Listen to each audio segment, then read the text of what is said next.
Hello my viewers and welcome back to my channel. Make sure to subscribe because you will find my videos both interesting and intriguing.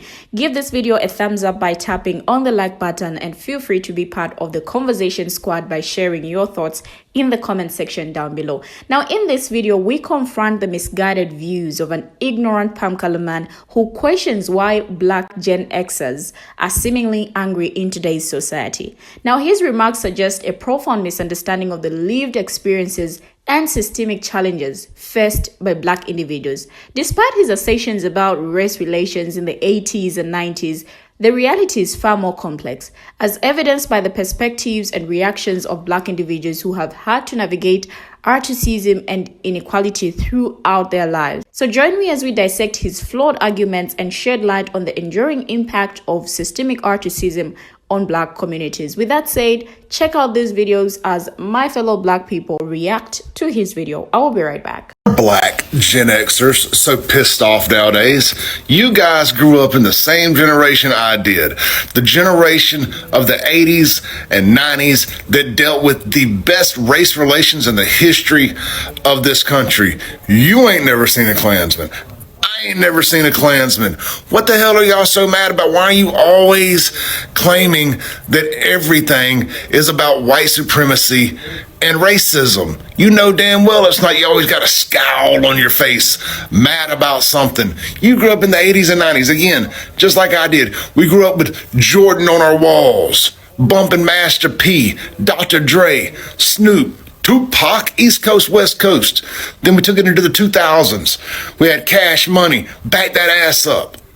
You lived on my couch. I lived on yours. I ate dinner with your family. You ate dinner with mine. We worked together. We lived together. We went to school together.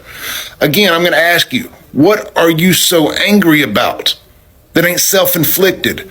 Is it because Donald Trump came down that gold escalator? You cried. You told us he's racist. And we told you, no, he's not. Hey, we just went on y'all's 30 years of co-signing for him, telling us he wasn't racist. It's going to take more than a because I said so to convince us. Come on, it ain't too late. Jump on the Trump train with me. I'll accept your apology. Oh, okay, I see we're all stitching this. Like, is this really for real? Are we really being this tone deaf? A black Gen Xer is the first generation in their family to be born after the Civil Rights Act. All of us grew up with parents in schools subject to segregation. For some of us, we're the first generation in our family to have voting rights guaranteed at our 18th birthday. I'm a product of busing. Newly integrated schools back then didn't have black students. They had to bus us in. I don't think I've ever had a school commute that was less than 20 minutes each way. We were the first generation to uniformly have to compete against white kids and to uniformly have integrated classrooms. And if you really think that none of us have ever seen a Klansman, that's actually kind of wild. I don't know what you think life was like in the black neighborhoods growing up back in the 80s, but you might want to ask more people about it. This is why it's so important to know and understand history, the totality of history. During the 80s and 90s, we had the war on drugs and mass incarceration. And these things had a very devastating effect upon the black community. These things strengthened and reinforced the myth of black criminality. And the effects of the war on drugs and mass incarceration are still being felt today in the black community. Because we were hoping you'd be different. Turns out you weren't. But you know, our parents may have fought for civil rights, but we were the ones who truly had to implement it. We went to school with you. We've been knowing you since you were kids. And when we were kids, you promised that you would be a different type of person. You promised that when you got older, you were going to make a difference in this world. And we believed you because you were our friends. We went to prom together. My goodness, we fell in love with hip hop together. We even loved your music. It was the MTV generation. Your music was our music. Our music was your music. And we loved everything together. But when you had an opportunity to give us that promotion and give us that job, you acted just like your parents. When you had an opportunity to give us that loan, you acted just like your parents. When you had an opportunity to give us the breaks that we needed in order for things to be a little more equal, you acted just like your parents. And dear God, when Trump came about, you turned into your parents. So yeah, we are the F around and find out generation. And truth be told, somebody needs to let you know, while our parents might not have complained to everyone else, they came home and complained to us. So when you saw that guy, or your parents saw that guy who was shining their shoes, he didn't like your parents. He didn't like the way your parents were treating him. I don't care how nice he was and how he called them by name. No, you turned into exactly what your parents turned into. And that guy was angry and bitter, and we choose not to turn into that. So when Barack Obama became elected, you certainly started to show your true inner hatred. And so, yeah, we're the F around, found out generation. We're going to let you know. We don't like it. Because unlike our parents and grandparents, we actually are telling you people exactly how the fuck we feel. And we black Gen Xers are really sick and tired of white Gen Xers talking about us like we ain't in the motherfucking room. This is not a secret. The difference between you, white Gen Xers, and us is that we learned from our parents. We saw the disrespect your parents gave them. And we just decided, fuck that. How many of you white Gen Xers have fallen in line with Trump? Any of y'all come to us trying to sell him to us? We don't want him. We still remember 1989. Ain't nobody fucking with that dude. And then it's the temerity of every single fucking time we turn around, somebody that looks like you is talking about somebody that looks like me. Like we ain't in the goddamn room. Even amongst this fucking latchkey generation, there's still separation because we're starting to not trust y'all. Y'all true colors are coming out. They are. Some of y'all have betrayed our generation. Because y'all got your ass right in line with the fucking generation before us. And then y'all turn around and telling us shit. Why don't y'all ever address us directly? Why y'all need these videos? If you have enough people, why don't you go live and ask that question out loud? Except nothing but black Gen Xers. Let's have this conversation. Maybe you might learn something. Or y'all gonna do the exact same fucking thing y'all always do. Talk over us. You wanna talk about race relations? The fuck do you know about it?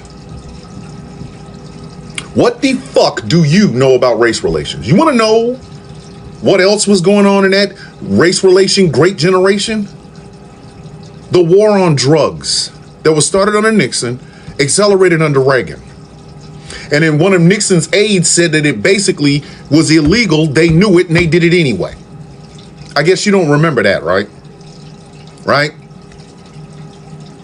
I guess you were asleep when we discussed the crack era and how it just decimated an entire fucking generation of people. Did you miss that part? I guess you missed HIV and AIDS. You want to talk about race relations in our generation? We didn't have that. We didn't. They picked out a bunch of fucking tokens like Clarence Thomas. They ain't speak to us. They didn't speak to us. Reagan's policies fucked us first, hardest, and beyond reproach. And nobody like you gave a fuck. We grew up in two totally different fucking areas, dog. We did. When's the first time you ever saw a man die? When's the first time you ever saw a crackhead? When was the first time? When was that first time?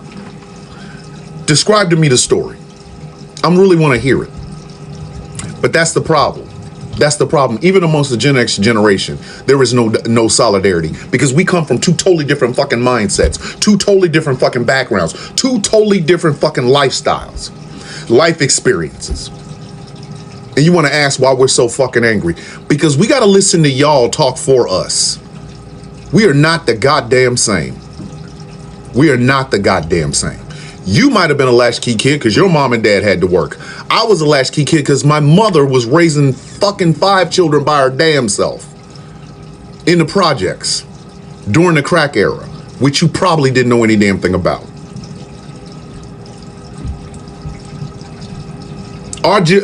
This whole fucking generational thing is fine. I'm great. I'm cool. I'm Gen Xer. But I'm also a black man in America, and I know better. I know better. That's why I would never hitch my wagon to a motherfucker like goddamn Donald Trump. He makes y'all feel the kind of way. Y'all are nostalgic for the 50s. When the fuck did that start happening? Any answer for that? But you want to talk about this generational solidarity and why are black Gen Xers mad? Because we have to keep listening to y'all reminisce. We didn't have it that goddamn good. We got family members that did fucking decades in prison for holding on to plants and shit. Little weed, oh shit. Give them 15, 20 years. Now they have weed dispensaries in different states. Ain't nobody trying to get them people out. None of them. So spare me with that bullshit about why we're angry. And another thing, if you want to talk to us, talk to us. Talk to us. Because just like you, Gen X, goddammit, so am I. So am I. And if you can't talk directly to me, don't fucking talk about me. If you can't talk directly to us, don't fucking say shit about us. We ain't the fucking same. The fuck out of here. Now, this video exemplifies a disturbing trend of tone deafness and ignorance regarding the experiences of black people, particularly those belonging to the Gen X generation. Now, the speaker's assertion that black individuals should not be angry because they supposedly grew up during a time of improved race relations in the 80s and 90s is not only flawed, but deeply insensitive to the realities faced by black communities. First and foremost, the speaker's comment overlooks the persistent and deeply entrenched systemic racism that has plagued the United States for centuries. Now, while it's true that progress has indeed been made in some areas, to suggest that racism was somehow eradicated in the 80s and 90s is not only naive, but dangerously dismissive of the ongoing struggles still faced by black people today. Now, racism is not a relic of the past. It is a pervasive and enduring force that continues to shape the lived experiences of black people in America today. The speaker's incredulity at the notion of black anger betrays a fundamental misunderstanding of the root causes of this anger.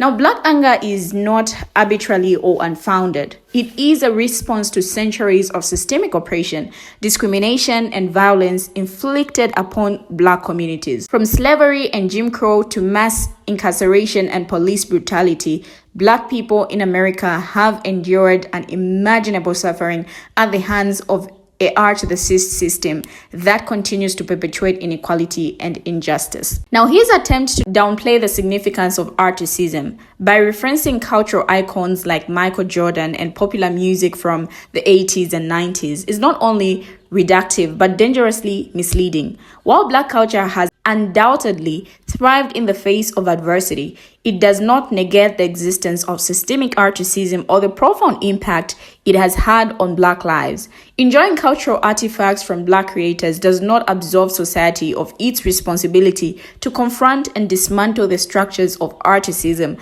that continue to oppress black people. Moreover, his suggestion that black individuals should embrace figures like Donald Trump, despite his long history of racist rhetoric and policies, is deeply troubling. To dismiss legitimate concerns about racism and bigotry as mere political differences is not only disrespectful, but perpetuates the harmful myth of colorblindness that obscures the reality of racial inequality.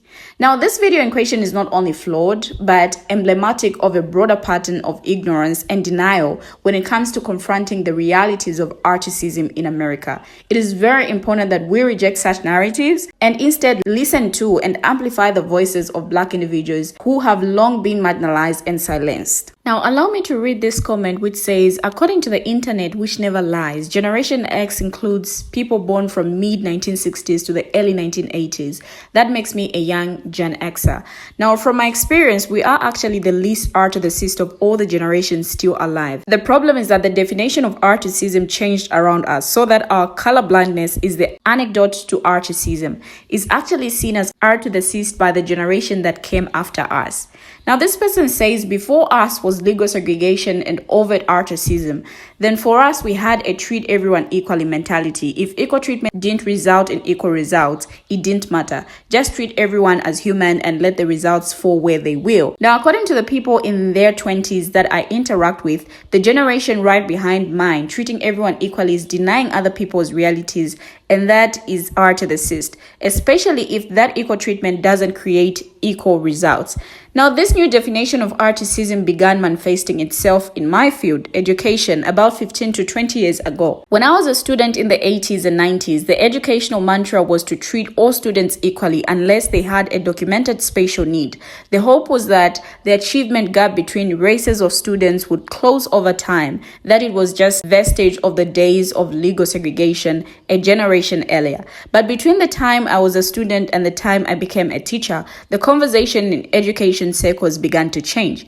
Nowadays, many in positions of power in education blame the persistent achievement gap in the articism of color blindness. That is, if in a diverse class of students, the teacher treats all students equally, including in the teacher's expectations, and the students do not get equal results, it is because that teacher is being artistic by denying their students different realities. Conservatives call this soft bigotry of low expectations.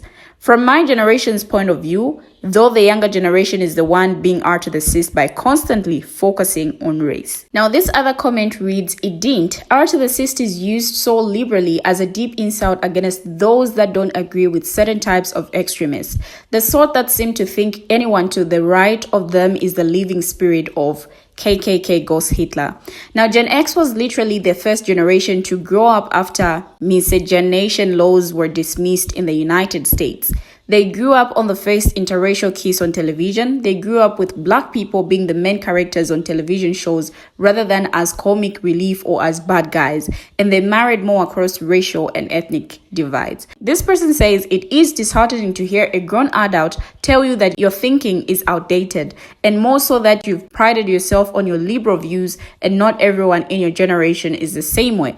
A lot of boomers felt that way when they found out their friends voted for Reagan. Now, I feel it's important to address the speaker's misguided notion that growing up during the 80s and 90s somehow shielded black individuals from experiencing articism or systemic oppression. While it's true that progress has been made in some areas, it's also important to recognize that articism has always been deeply ingrained in American society, regardless of the decade.